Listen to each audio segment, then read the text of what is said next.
Assalamualaikum warahmatullahi wabarakatuh. Salam sejahtera. Tujuan pembelajaran pada pertemuan kali ini adalah satu, memahami mengenai jenis obat, dekongestan, farmakokinetik, farmakodinamik, bentuk sediaan dan dosisnya. Yang kedua, memahami pemilihan obat dan peresepannya.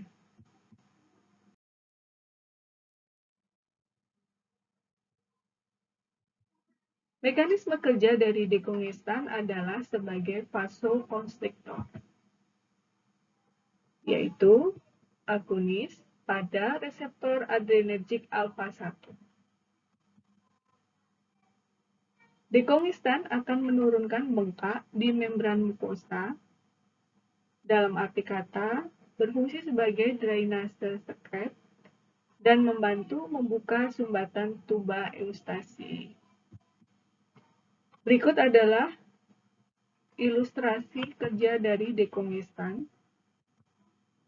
Jadi bengkak yang terjadi di hidung diakibatkan karena vasodilatasi pembuluh darah yang ada di sekitar hidung. Pemberian vasokonstriktor alfa 1 agonis ini dapat menurunkan diameter pembuluh darah sehingga dapat mengurangi edema di saluran hidung.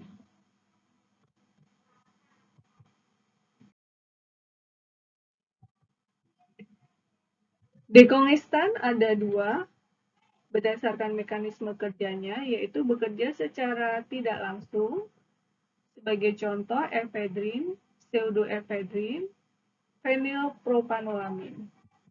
Yang kedua adalah dekongestan yang bekerja secara langsung. Contohnya fenilefrin, oksimetazolin, silometazolin, dan nalfazolin.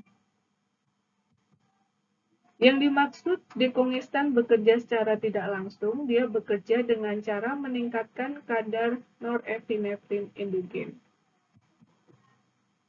Sehingga norepinefrin endogen tadi akan berikatan pada reseptor alfa 1 yang akan menyebabkan vasokonstriksi. Nah, norepinefrin ini juga dapat berikatan dengan reseptor adrenergik lainnya, seperti alfa 2 yang nantinya dapat menyebabkan kontraksi otot poros dan reseptor adrenergik beta 1 yang dapat menyebabkan efek kronotropik dan inotropik positif di jantung. Nah, sedangkan dekongestan yang bekerja secara langsung, dia hanya bekerja di reseptor alfa 1. Jadi, obat ini akan berikatan dengan reseptor alfa 1 dan mengaktifasi reseptor alfa 1 tersebut dan terjadi vasokonstriksi. Sehingga bisa disebut sebagai agonis reseptor adrenergik alfa 1.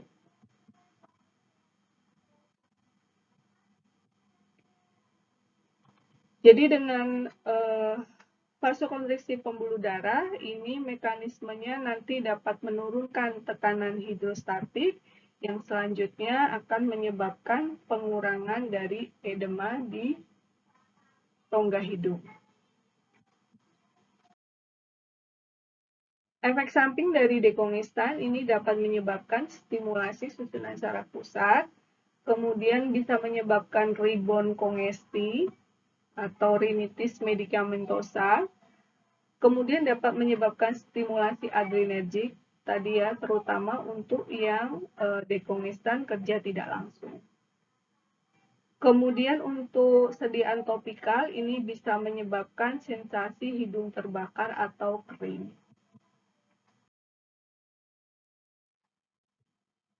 Kita bahas salah satu yang sering digunakan yaitu pseudoefedrin. Ini sebagai contoh sediaannya drop mengandung 7,5 mg per 0,8 mili ya. Ini biasanya kalau sediaan drop ini ada pipetnya, di sini ada ukurannya ya.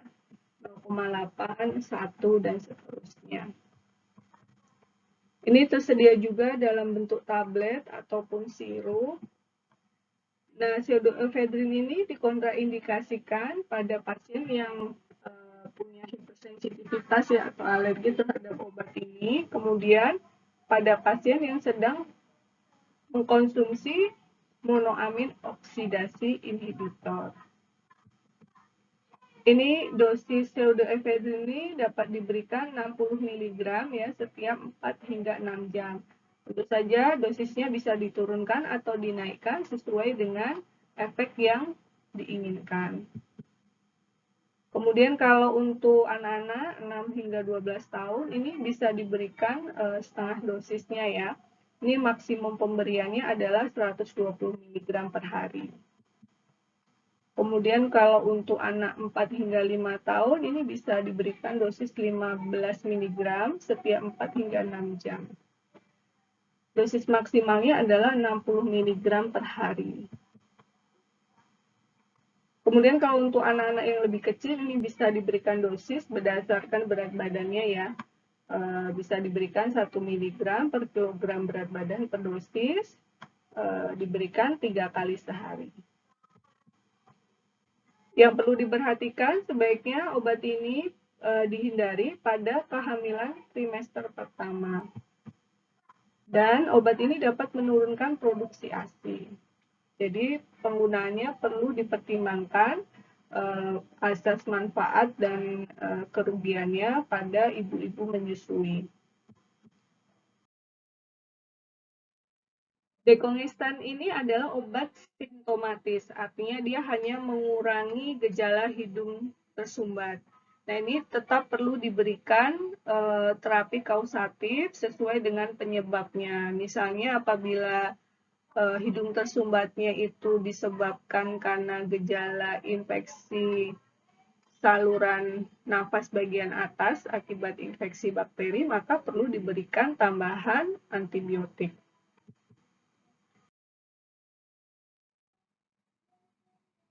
Oke, berikut adalah sediaan dari dekongestan. Ini tersedia dalam bentuk oral, topikal ya, ini baik nasal spray ataupun drops, tetes hidung. Nah, kelebihan topikal tentu saja onset lebih cepat dan efek samping sistemiknya lebih minimal.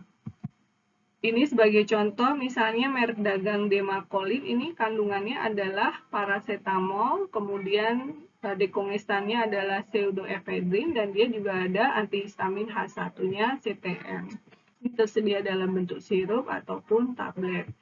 Kemudian ada merek lainnya Sufedrin, ini kandungannya adalah CTM dan dekongestan phenylephrine. Kemudian ada Rinus Junior, ini kandungannya juga dekongestannya pseudoephedrine dan antihistamin H1-nya adalah CTM. Kemudian ada Tremenza, ini dekongestannya ada pseudoephedrine, kemudian dia dikombinasikan dengan antihistamin H1. Kemudian ada Rinovet ya, sama dia pseudoephedrine dikombinasikan dengan antihistamin 1. Kemudian ada juga Aptivet.